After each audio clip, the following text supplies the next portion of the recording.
रात के 10 बज चुके हैं और मैं हूं आप सभी का अपना शाविज मलिक और हाजिर हूं आप लोगों के सामने फिर से एक क्राइम की कहानी को लेके, एक क्राइम की घटना को लेके। दोस्तों, कई बार समाज के अंदर जो क्राइम होते हैं वो क्राइम आप लोगों को बहुत बड़ी सीख भी देते हैं। हमें क्राइम स्टोरीज़ को इस तरीके से भी देखना चाहिए कि कौन सी चीज़ें ऐसी हैं कि जिनकी वजह से इंसान क्राइम की दुनिया में एक तरीके से धंसता चला जा रहा है, और कौन सी चीज़ें ऐसी हैं जिनसे बचा जा सके, जिसकी वजह से जो आजकल छोटे मोटे क्राइम हो रहे हैं इंसान उनसे दूरी बना सके। दोस्तों, आज के दौर में ये दौर इतना ज़्यादा नाजुक दौर है कि क्राइम कब किस शक्ल में इंसान की चौखट पर दस्तक दे दे उसको पता भी नहीं। दोस्तों, आज की जो कहानी मैं आप लोग को सुनाऊंगा, ये कहानी हमारे जो बच्चे हैं जो जवान हो रहे हैं, जो बच्चे अपनी ज़िंदगी को अपने हिसाब से जीना चाहते हैं, जो बच्चे किसी के प्यार में एकदम से पड़ जाते हैं और उसके बाद में उन्हें ऐसा लगता है कि उनके माता पिता अगर कुछ कर रहे हैं तो वो उनके लिए गलत कर रहे हैं।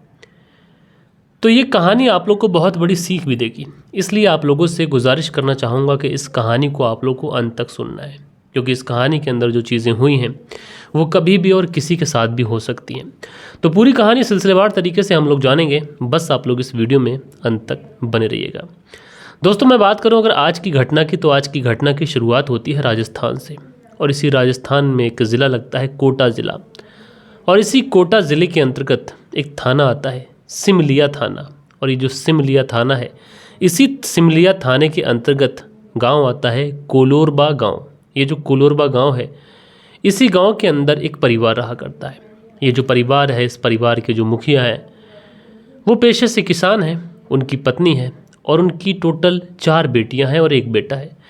बेटा चूँकि सबसे छोटा है और बहनों में ये जो जिस लड़की की मैं बात कर रहा हूँ वो बहनों में सबसे छोटी है। मैं बात कर रहा हूँ 12 मार्च साल 2025 की। 12 मार्च साल 2025 को इसी किसान परिवार की जो सबसे छोटी वाली बेटी होती है, जिसका नाम होता है प्रीति सेन, उम्र इसकी तकरीबन 23 साल के आसपास है, वो शाम को परिवार वालों के साथ में खाना खाकर सोने के लिए चली जाती है। अब प्रीति सोने के लिए चली जाती है, बाकी के परिवार वाले भी सोने के लिए चले जाते हैं, और उसके बाद में अगले दिन सुबह होता है, और अगले दिन सुबह तकरीबन सुबह के 7 बजे के आसपास परिवार के सारे ही लोग उठ जाते हैं। प्रीति अभी तक नहीं उठी थी।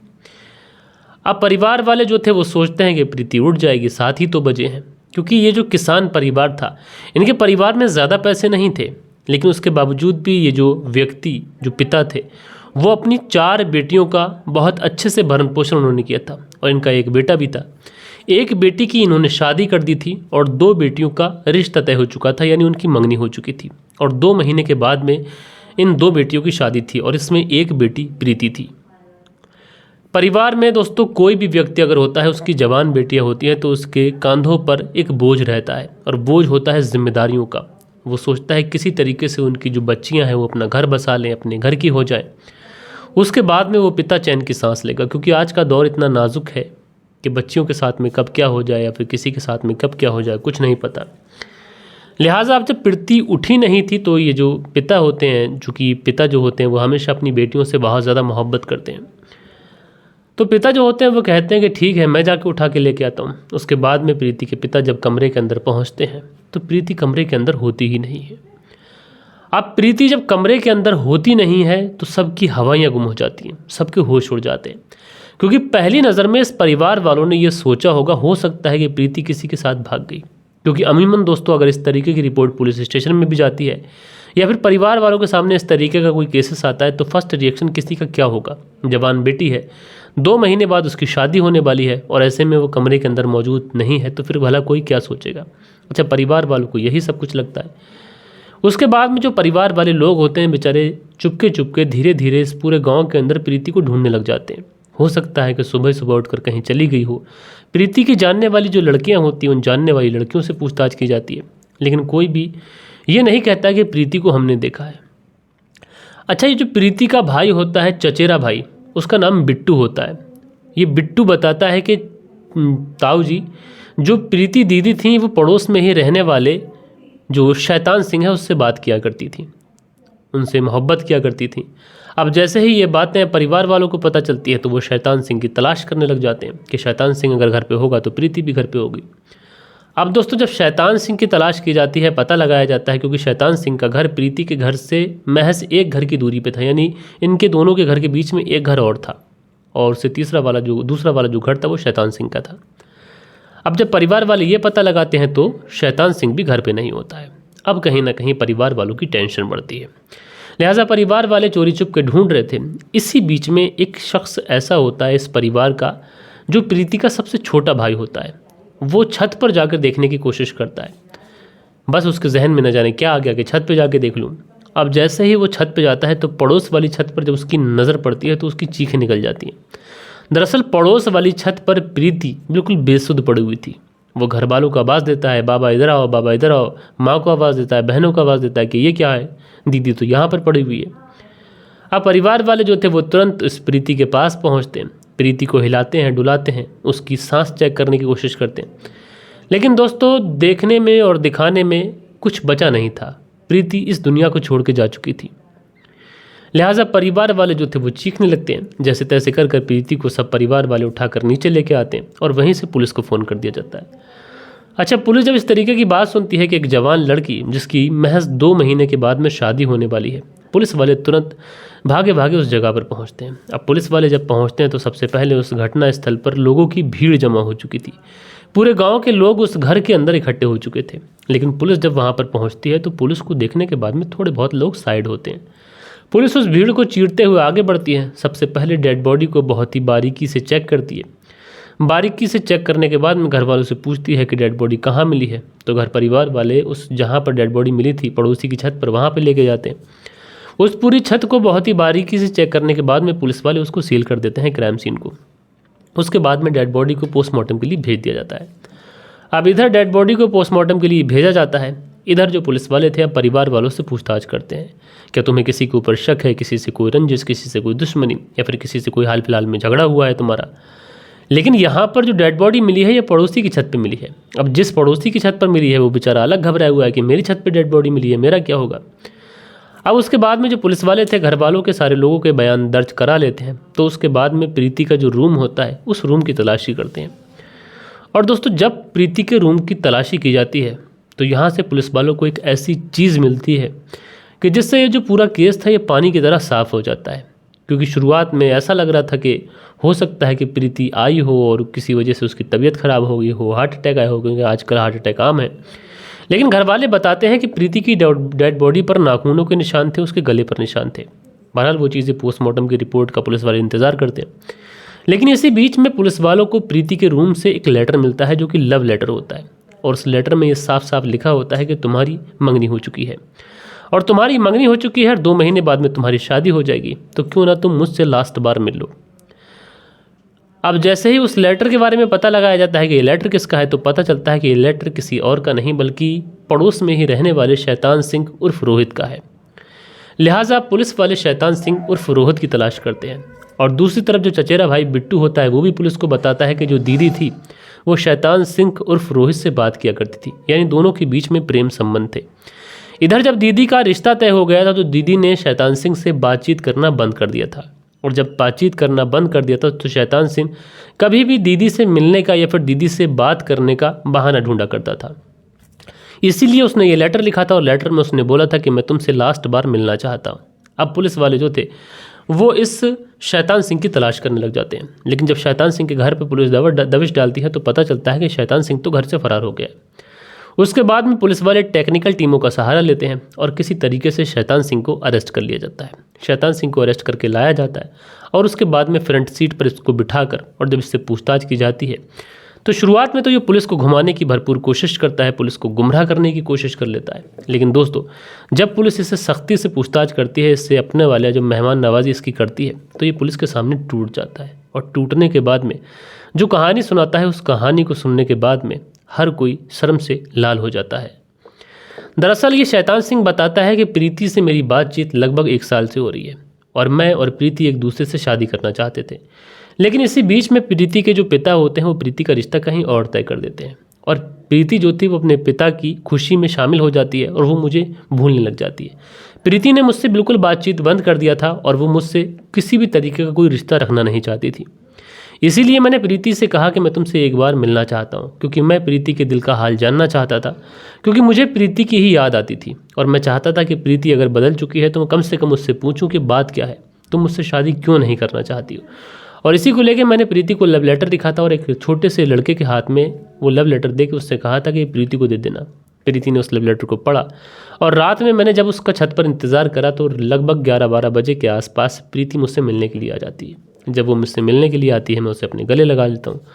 मेरी आंखों में आंसू आ जाते हैं। प्रीति से बातचीत करने की कोशिश करता हूँ, लेकिन प्रीति इस शैतान सिंह से यही कह रही थी कि हमारे बीच में जो भी रिश्ता था उस रिश्ते को तुम भूल जाओ, अब हमारे बीच में ऐसा कुछ नहीं हो सकता। मेरे पिता ने मेरा रिश्ता कहीं और तय कर दिया है और मैं उन्हीं की मर्ज़ी से शादी करूंगी। मेरे पिता मेरे बारे में कभी गलत नहीं सोच सकते। लिहाजा ये शैतान सिंह जो था वो प्रीति से इस बात को लेकर लड़ाई झगड़ा करने लगता है। जब वो उससे लड़ाई झगड़ा चालू करता है तो इस बात को लेकर इन दोनों के बीच में इतनी ज़्यादा झगड़ा तकरार होती है कि बात यहाँ तक पहुँच जाती है कि दोनों में हाथापाई होने लग जाती है। और दोस्तों इसी हाथापाई के दौरान जो शैतान सिंह होता है ये प्रीति की गला दबाकर हत्या कर देता है। वो कहता है कि तुम मेरी नहीं हो सकती तो फिर किसी की नहीं होगी। और उसके बाद में जो प्रीति होती है वहीं पर बदहवास तरीके से गिर जाती है। अब शैतान सिंह को समझ नहीं आता कि वो क्या करे, इसलिए प्रीति की डेड बॉडी को उसी पड़ोसी की छत पर छोड़ता है और वहाँ से 9-11 हो जाता है। शैतान सिंह को लग रहा था कि ये पुलिस की गिरफ्त से बच के निकल जाएगा, लेकिन दोस्तों जब ये पूरा मामला खुला तो हर कोई हैरान और परेशान था और शैतान सिंह को गिरफ्तार कर जेल भेजा गया है। मामला न्यायालय में जाएगा और जिस तरीके के भी दोष इस पर सिद्ध होंगे उस हिसाब से इसको सज़ा मिलेगी। तो दोस्तों आप लोग शैतान सिंह के बारे में क्या कहना चाहते हैं? क्या उसने सही किया या फिर गलत किया? आप लोग राय अपनी कमेंट्स में दीजिएगा। सही तो उसने किया ही नहीं, गलत ही किया है, तो ऐसे व्यक्ति को क्या सज़ा मिलनी चाहिए वो भी बताइएगा। लेकिन दोस्तों इस वीडियो के माध्यम से प्रीति जैसी हज़ारों लड़कियाँ, करोड़ों लड़कियाँ, उनसे मैं ये कहना चाहता हूँ कि अगर आप किसी से प्रेम करती हैं या तो आप उससे शादी करनी है, और जब आप अपने माता पिता की मर्ज़ी से कहीं और शादी कर ही रही हैं तो जब आपने बातचीत बंद कर दिया है तो फिर आप उससे लास्ट बार मिलने क्यों जा रही हैं? क्या मतलब रह जाता है? दोस्तों अगर किसी चीज़ को एकदम से छोड़ना चाहो तो छोड़ दोगे और बोलोगे कि कल छोड़ दूंगा, परसों छोड़ दूंगा, ऐसा कर लेता हूँ फिर छोड़ दूंगा, तब आप कभी छोड़ नहीं पाएंगे। कोई व्यक्ति एग्जाम्पल के तौर पे अगर गुटखा खाता है तो वो उससे कहोगे गुटखा छोड़ दे तो वो कहता है कि मैं कम कर दूंगा, एक दिन खा के एक दिन फिर छोड़ दूंगा, फिर देखूंगा 1-8 महीने बाद देखो तो फिर वो प्रॉपर तरीके से खाता होता है। तो किसी चीज़ को एकदम से अगर छोड़ दो तो वो चीज़ छूट जाती है, और किसी चीज़ को सोचो कि हल्के हल्के ये चीज़ जाएगी तो वो चीज़ जाती नहीं है, बल्कि उसका जो दर्द, उसकी जो टीस होती है ये बढ़ती रहती है, और जिसकी वजह से इस तरीके की जो घटनाएं होती हैं वो सामने आती हैं। बहरहाल दोस्तों आप लोग इस पूरी कहानी के बारे में अपना मत जो भी रखते हो वो मुझे ज़रूर से ज़रूर बताइएगा, और वीडियो को कमेंट्स करने में, लाइक करने में बिल्कुल कंजूसी मत करो। जैसे मैं आप लोगों तक बेहतरीन क्राइम की स्टोरीज़ लेके आ रहा हूँ उसी तरीके से आप अपना प्यार दिखाएं, आप अपना फ़र्ज़ निभाएं। ज़्यादा से ज़्यादा 4-4 बार, 5-5 बार अगर कमेंट्स कर सकते हैं, जो मेरे बहुत ज़्यादा प्रिय जो मेरे व्यूवर्स हैं, जो मेरे दोस्त हैं, मेरी फैमिली जैसे हैं, वो 5-5 बार कमेंट्स करें, लाइक करें वीडियो को, और कोशिश ये किया करें कि पहले वीडियो को सुन लिया करें, उसके बाद में आप कमेंट्स किया करें, उसके बाद में आप लाइक किया करें। बाकी दोस्तों कल के दिन आप लोग के जो भी कुछ कमेंट्स थे वक्त होता है कि आप लोग के कमेंट्स पढ़ लिए जाएँ। सो दोस्तों कल के दिन जो कमेंट्स हमारे चैनल पर आए थे उसमें मंसूरी भाईजान हैं, लिखते हैं अस्सलाम वालेकुम मलिक साहब, हम आपको सऊदी अरब से सुनते हैं। भाई जी आपका कहानी सुनाने का अंदाज़ बहुत अच्छा है। तो मंसूरी भाईजान जी आपका बहुत बहुत शुक्रगुजार हूँ। इम्तियाज़ पठान हैं, लिखते हैं जावेद भाई आप बहुत अच्छी कहानी सुनाते हैं। तो इम्तियाज़ पठान जी मेरा नाम शावेज़ है, आपका शुक्रिया। शिवम ठाकुर लिखते हैं मैं आपकी कहानी गोरखपुर उत्तर प्रदेश से सुन रहा हूँ, आपकी कहानी सुनाने का तरीका बहुत अच्छा है। तो शिवम ठाकुर जी बहुत बहुत शुक्रिया आपका। के चिपा हैं और हार्ट बनाते हैं, बहुत शुक्रिया। धीरज चौधरी जी हैं, लिखते हैं ऐसे ही कहानी सुनाते रहिए भैया, कहानी बहुत अच्छी हैं, आप हमेशा खुश रहो, एक ना एक दिन आपको कामयाबी ज़रूर मिलेगी। तो धीरज चौधरी जी मेरे भाई आपका शुक्रिया। NBD वॉइस करके लिखते हैं आपकी वीडियोस बहुत अच्छे होते हैं। तो NBD वॉइस आपका शुक्रिया। राजकिशोर चौरसिया हैं, लिखते हैं महाबालेश्वर महाराज से कहानी सुनते हैं, बहुत शुक्रिया भाई। शाकिर हुसैन लिखते हैं अस्सलाम वालेकुम मलिक भाई, नाइस स्टोरी कुवैत से सुनते हैं। तो शाकिर हुसैन जी वालेकुम सलाम, आपका बहुत शुक्रिया। हसीबुल अंसारी लिखते हैं अस्सलाम वालेकुम मेरे छोटे भाई, नाइस स्टोरी। तो हसीबुल अंसारी जी वालेकुम सलाम, आपका बहुत बहुत शुक्रिया। उसके बाद में शाकिब फरहान हैं जो प्यार दिखाते हैं, बहुत शुक्रिया। सतबीर जी जो कि मुजफ्फरनगर उत्तर प्रदेश से कहानी सुनते हैं। शीलनिधि हैं, लिखते हैं मलिक भाई सलाम जी। तो शीलनिधि जी वालेकुम सलाम। उसके बाद में सन्नो खान लिखते हैं वाह मलिक साहब बहुत ही खूब। Shabbir Khan nice story. तो शब्बीर खान जी आपका बहुत बहुत शुक्रिया। उसके बाद में जयप्रकाश जी अपना प्यारा सा कमेंट्स करते हैं, लिखते हैं नमस्ते मलिक भाई साहब। तो भैया नमस्ते, आपका बहुत बहुत शुक्रिया। आफ्ताब आलम हैं और लिखते हैं अस्सलाम वालेकुम, आपकी वीडियो बहुत अच्छी आती है, मैं दिल से सुनता हूँ आपकी वीडियो रशिया से। तो बहुत शुक्रिया आपका। दिवेस्टर जी हैं, लिखते हैं बढ़िया स्टोरी। दिवेस्टर जी आपका शुक्रिया। शाहनवाज़ न्याजी हैं, लिखते हैं रियल स्टोरी। तो शाहनवाज़ न्याजी जी आपका शुक्रिया। AK खान जी हैं लिखते हैं वेरी नाइस स्टोरी भाई, तो बहुत शुक्रिया। राजपुरा खबरनामा जी हैं, लिखते हैं शाविज़ भाई सलाम वालेकुम, कानों का कच्चा था संतोष। बहुत अच्छी बात कही राजपुरा खबरनामा जी, बहुत बहुत शुक्रिया आपका। मोहम्मद रहमतुल्ला लाइक करते हैं, बहुत शुक्रिया। सलमान बेग कमेंट्स करते हैं, बहुत शुक्रिया। सुनील त्यागी जी लिखते हैं नमस्कार भैया, तो भैया नमस्कार, कैसे हैं आप। अजय कुमार जी लिखते हैं नाइस स्टोरी भैया, तो दीवरिस्टर जी लिखते हैं विलियंट, तो भाई बहुत शुक्रिया। शिरीष सिंह हैं जो अपना प्यारा सा कमेंट्स करते हैं, बहुत शुक्रिया। प्रकाश राज जी हैं, लिखते हैं नमस्ते भैया, तो भैया बहुत बहुत शुक्रिया आपका, नमस्ते। उसके बाद में सॉरी बाला हैं, लिखते हैं नाइस, आवाज़ धीमी नहीं है इसलिए अच्छी लगी, तो बहुत शुक्रिया आपका। कुंदन पाल जी प्रणाम करते हैं, बहुत शुक्रिया। रिजवान अंसारी जी हार्ट बनाते हैं, बहुत शुक्रिया। उसके बाद में मंगल सिंह हैं, लिखते हैं कभी भी पत्नी को अपना पूरा भेद नहीं देना चाहिए, खासकर रुपए और लेन देन का। तो मंगल सिंह जी आपका बहुत बहुत शुक्रिया, बेशकीमती कमेंट्स है आपका। ताज अहमद हैं, लिखते हैं मैं आपका वीडियो देखता हूं सऊदी अरब से। ताज अहमद जी आपका शुक्रिया कि आप सऊदी से कहानी सुनते हैं। फरीहा अशरफ हैं, लिखते हैं आपकी स्टोरीज़ बहुत अच्छी होती हैं भाई, मैं पाकिस्तान से। तो फरीहा अशरफ जी आपका बहुत बहुत शुक्रिया। उसके बाद में आफ्ताब मलिक हैं, लिखते हैं अस्सलाम वालेकुम सर, आपकी वीडियो रशिया से देखता हूँ और आप वीडियो में हर एक बात बहुत अच्छे से बताते हैं, अच्छा लगता है। मैं उत्तर प्रदेश के अमरोहा से हूँ, तो भाई आपका बहुत बहुत शुक्रिया। अरुण ठाकर लिखते हैं भाई नमस्कार, मैं आपकी यूट्यूब की मेहनत और व्यूज़ के लिए बस यही कहूँगा कि जिसके हिस्से में विष आता है उसके हिस्से में शिव आता है। मतलब मेहनती लोग भगवान के चहेते होते हैं, वो बस उनकी सहन शक्ति की परीक्षा लेते हैं। So keep it up. तो अरुण ठाकुर जी भैया नमस्कार, आपने मेरे लिए जो बात बोली मैं उसका बहुत बहुत सम्मान करता हूँ। आपके इस प्यारे से कमेंट्स को मैं अपने दिल में बिठा के रखूँगा, बहुत शुक्रिया। ये चौधरी हैं, लिखते हैं मुझे बहुत अच्छा है, मुझे नहीं अच्छा लगता घटिया गाने वालों का, इज्जत रिश्तों में सम्मान की चिंता होती है। जयप्रकाश जी अगला कमेंट्स करते हैं, लिखते हैं बिना सबूत के शक नहीं करना चाहिए, ज़िंदगी बर्बाद हो जाती है, बहुत शुक्रिया। बालिश बिहारी लिखते हैं मलिक साहब जी नमस्कार जी, कहानी सुना अच्छा लगा, लेकिन कहानी में बहुत रहने पर हत्या की हो जाती है, लेकिन हत्या करने ये गैर कानूनी है, लेकिन इसने बिना सबूत के हत्या कर दी। तो भाई आपका बहुत बहुत शुक्रिया। और आज ज़्यादा लाइक हुए हैं 158 जी। दिलबाग खैरा हैं, लिखते हैं आजकल किसी भी रिश्ते का भरोसा नहीं रहा। अरबाज खान जी लिखते हैं अस्सलाम वालेकुम, मुंबई से कहानी सुनते हैं जी, शुक्रिया आपका। नसीर अहमद लिखते हैं अस्सलाम वालेकुम शाविज़ भाई, तो वालेकुम सलाम जी। उसके बाद में गुरुक शिरनी करके आइडिया लिखते हैं सब कुछ हमारे ही पिछले कर्मों का, जन्म का कर्मों का हिसाब है जो हम मन में और वचन में शरीर कर्मों। तो बहुत प्यारा सा कमेंट्स करते हैं, एक बार जाके ज़रूर पढ़िएगा, हमारे प्रिय मित्र हैं। ताज अहमद हैं, लिखते हैं शक बीमारी है, तो भाई बहुत शुक्रिया। अजीत मोहतो हैं, लिखते हैं हाय सर नमस्ते, तो भैया नमस्ते। गंगा हैं, लिखते हैं शक अच्छे रिश्ते को ख़राब कर देता है, बहुत अच्छी बात कही। ठाकुर साहब हैं, लिखते हैं क्या सर आपने दीनू प्रसाद को अच्छे से नहीं समझाया। जी मैंने समझाया था, बाकी उनका अपनी ज़िंदगी है, किस तरीके से जिए वो बेहतर जानते हैं। राहुल जी हैं, लिखते हैं राम राम भैया, तो भैया राम राम। उसके बाद में अगला जो कमेंट्स है, लिखते हैं एक बात समझ नहीं आती कि पुलिस जब गाड़ी चला सकती है तो वो उठा कर क्यों जाती है। नहीं भाई, वो बस मैं ऐसे ही बोल देता हूँ ताकि ठीक लगे कि गाड़ी चला कर पुलिस जाती है तो थोड़ा अच्छा ही लगेगा, इसलिए बोल दिया जाता है पुलिस अपनी गाड़ी उठाती है और वहाँ पहुँच जाती है। उसके बाद में सुरेश सिमाली हैं, हार्ट बनाते हैं, बहुत शुक्रिया। ताज अहमद हैं, कमेंट्स करते हैं। मनोज भारद्वाज कमेंट्स करते हैं। समीर एटा करके कमेंट्स करते हैं। तो भाई ये कुछ प्यारे प्यारे कमेंट्स थे जो कल के दिन आप लोगों ने किए थे। आशा करता हूँ कि आज की जो कहानी है ये आप लोग को ज़रूर से ज़रूर पसंद आई होगी। कहानी पसंद आई हो तो एक लाइक करिएगा, दोस्तों और मित्रों के साथ में ज़रूर शेयर करिएगा। बाकी दोस्तों मिलते हैं कल के दिन किसी और क्राइम स्टोरी के साथ में। जब तक के लिए अपना ख्याल रखें, देश का ख्याल रखें, परिवार के रिश्तों की अहमियत को समझें। जय हिंद, जय भारत।